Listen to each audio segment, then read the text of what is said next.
வடகலை தென்கலை பிரிவினருக்கு இடையே ஏற்பட்டிருக்கக்கூடிய மோதல் தொடர்பாக நீதிமன்றம் சில அறிவுறுத்தல்களை வழங்கியிருக்கிறது. ஒரு பூவின் காம்பில் உள்ள 2 இதழ்கள்தான் வடகலை தென்கலை இரண்டும் என்றும் சென்னை உயர்நீதிமன்றம் கருத்து தெரிவித்திருக்கிறது. குருக்களின் பெயரில் மோதலில் ஈடுபடுவதை நிறுத்த இரு பிரிவினருக்கும் உயர்நீதிமன்றம் அறிவுறுத்தல்களை வழங்கியிருக்கிறது. விவரங்களை கூடுதலாக வழங்க செய்தியாளர் சிவக்குமார் இணைப்பில். உங்கள் விவரம். காஞ்சிபுரத்தில் உள்ள 18 திவ்ய தேசங்கள்ல ஒன்றான சின்ன காஞ்சி விளக்கொலி பெருமாள் என்னும் தீப பிரகாச கோவில் திருவிழாக்களின் போது கோயிலுக்கு வெளியில தென்கலை மந்திரம் பாடவும், அதே மாதிரி தென்கலை வாழி திருநாமம் பாடவும் அனுமதி மறுத்த கோவில் செயல் அலுவலரை உத்தரவை ஏற்று தென்கலை பிரிவை சார்ந்த ஸ்ரீ ரங்காச்சாரி ஸ்ரீனிவாசன் ஆகியோர் என்ன பண்ணிருந்தாங்கன்னா சென்னை உயர்நீதிமன்றத்துல வழக்கு தாக்கல் செஞ்சிருந்தாங்க. இந்த வழக்கானது இன்னைக்கு நீதிபதி ஆனந்த் வெங்கடேஷ் முன்பு விசாரணைக்கு வந்ததுங்க.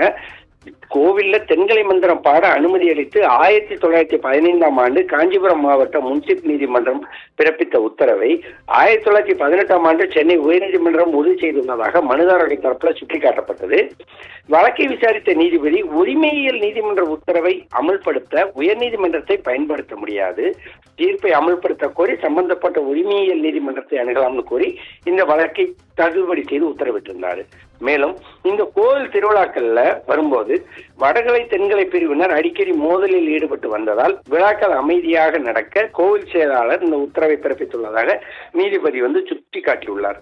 மேலும் வடகலை தென்கலை ஆகிய 2 பிரிவுகளுமே ஒரு பூவில் காம்பில் உள்ள 2 இதழ்களும் 2 பிரிவுகளுமே பெருமாளுக்கு சொந்தமானவின்னு குறிப்பிட்ட அவர் 2 பிரிவுகளின் குருமார்களும் பெருமானின் பாத கமலத்தில் இழைப்பார் நிலையில் இவர்களின் சீடர்கள் குருக்களின் பெயரால் மோதல்களை தவிர்த்து ஒன்று சேர்த்து குருக்களின் பாதைக்கு கௌரவம் அளித்து நம்பிக்கை பாதையில் நடைபெற வேண்டும் சொல்லி 2 பிரிவினருக்கும் தற்போது நீதிபதி அறிவுரை வழங்கியிருக்கிறார். கோபாலகிருஷ்ணன்.